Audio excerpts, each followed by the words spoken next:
अस्सलाम वालेकुम स्टूडेंट्स। इस वीडियो में हम क्वेश्चन जो पार्ट जी है answer the following question in detail वो करेंगे। उसमें क्वेश्चन नंबर 1 जो है वो है why do we need to spread mixtures. The question is why do we need to spread mixtures, give example to illustrate your answer. So the answer is we spread mixtures in order to get a specific substances, to remove the unrequired components, and to get pure substance. Example is tea leaves do not dissolve in water, so we can use a strainer to filter them. This is the answer of the question number first. I again repeat the question. Why do we need to spread mixtures? The answer is we spread mixtures in order to get a specific substance, to remove the unrequired component, and to get pure substance. इसका दूसरा part जो है इसी में हम अपने example देंगे। Example जो है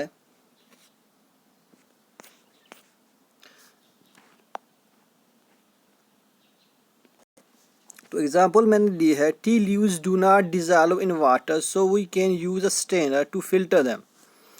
no the question number 2. Question number 2 is what is threshing? Explain the way in which threshing is commonly done.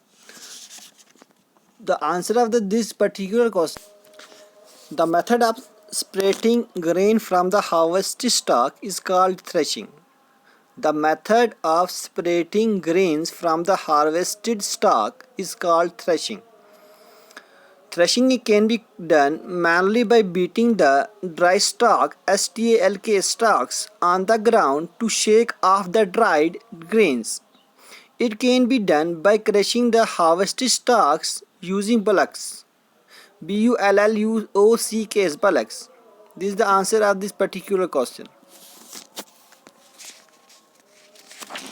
The next question is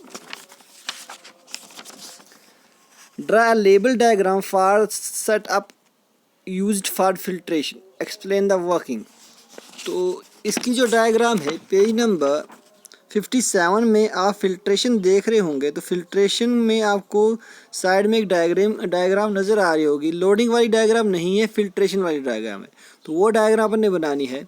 उसके बाद प्रोसेस जो है वर्क कैसे करता है, तो ये आप लिखोगे सेकंड पैराग्राफ से। During filtration the insoluble solid is remaining in the filtrate device where the liquid passes through it. The liquid that passes is called the filtrate and the undissolved solid particles is called a residue. So this is the answer of this particular question.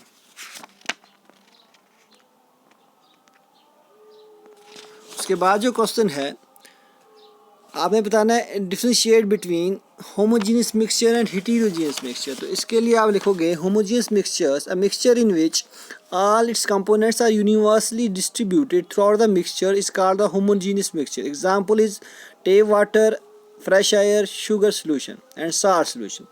Heterogeneous solution underline करने के बाद आप लिखोगे a mixture in which its components are not uniformly distributed throughout the mixture. Example आप लिखोगे garden soil, muddy water, dusty air. Second part है इसका। Second part is pure substance and mixture. Pure substance को underline करने के बाद हम लिखोगे a substance which is made up of only one kind of particle is called pure substance. Example of gold, silver, copper, oxygen etc. And a mixture underline करोगे। उसके बाद लिखोगे a substance that consist of two और more substances which may be element, compound और both mixed together physically in any proportion but not chemically is called mixture. Example आप लिखोगे example is limonade, sugar solution. Next is what is solute and what is solvent. तो solute underline करने के बाद आप लिखोगे solute underline करने के बाद आप लिखोगे a solute is a substance to be dissolved. और solvent को आप लिखोगे a solvent is one in which solute is dissolved. Example आप लोगे शुगर सोल्यूशन। तो शुगर सोल्यूशन में आपका sugar is solute and water is solvent. और the next one is sedimentation and decantation. तो सेडिमेंटेशन और डिकिंटेशन को आप लिखोगे द प्रोसेस, सेडिमेंटेशन अंडरलाइन करने के बाद आप लिखोगे the process of separating insoluble solids which are heavier than water by allowing them to settle down on their own due to gravity is called sedimentation। उसके बाद आप डिकिंटेशन को अंडरलाइन करोगे। डिकिंटेशन में आप क्या करोगे, आप लिखोगे decantation follows sedimentation, the process of pouring out the supernatant slowly into the another container in a way that the sediments are not disturbed is called decantation। उसके बाद है explain the process of sedimentation and decantation with the help of example। तो ये question आपने example की मदद से करना है। तो इसका आंसर आप लिखोगे, जब आप पेज नंबर 56 पे आ जाओगे, 56 पे पेज नंबर नीचे आपको मिलेगा सेडिमेंटेशन एंड डिकिंटेशन का लास्ट पैराग्राफ, वहाँ पे आपको एग्जांपल मिलेगी मडी वाटर। तो आप लिखना स्टार्ट करोगे मडी वाटर से। Muddy water contain heavier particles like sand and soil. Leave this muddy water. When we leave this muddy water undisturbed for some time, the heavier soil and sand particles settle down, whereas the layer upper water is poured out from the container. This is the example. This is the example of this particular question.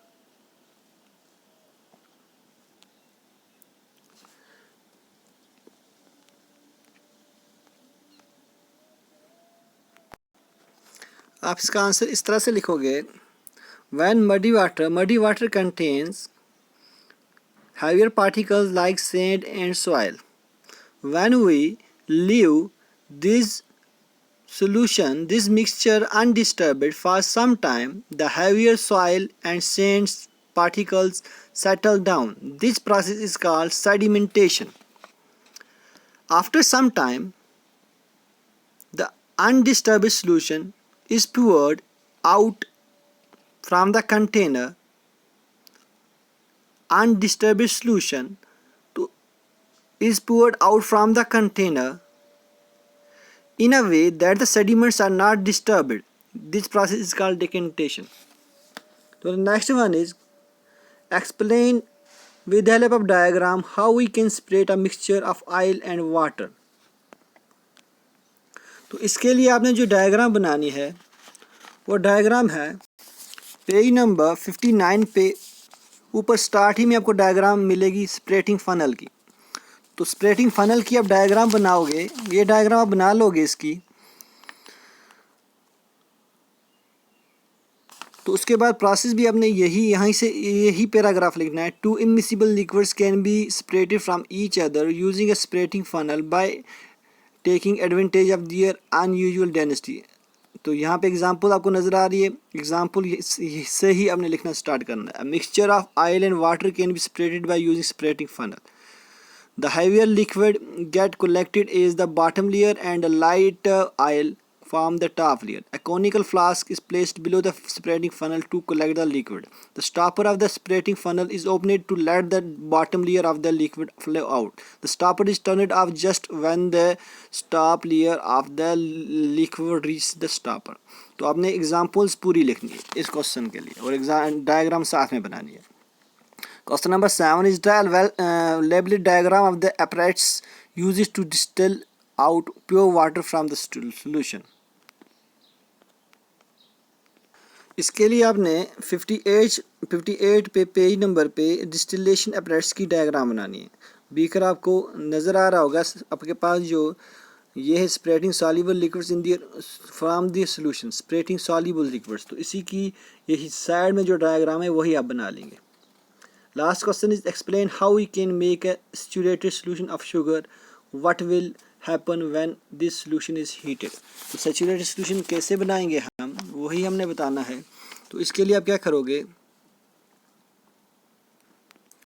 Question number last आप छोड़ दें।